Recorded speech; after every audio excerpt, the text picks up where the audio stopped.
Now you have to be really careful after making all the settings, because none of this is actually saved.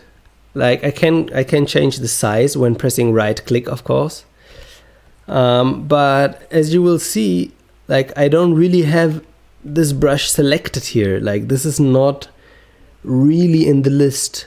And be really careful not to click on any brush now. Just keep in mind that where is it? The bark here. Here it is.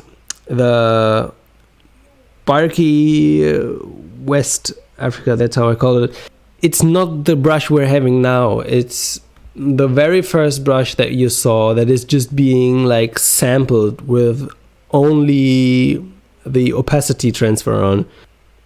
To actually save the settings now, we have to kind of create a copy of that brush.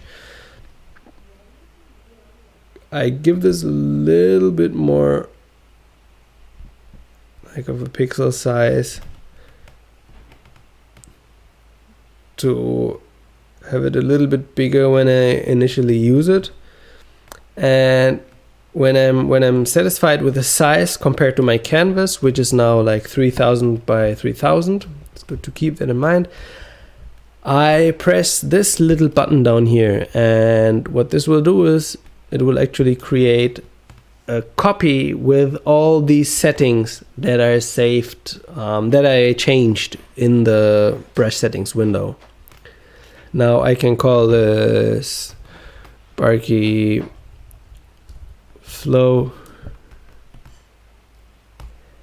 and we see there's a second copy of this brush, and there's no visual feedbacks of the names unless you change your settings like this.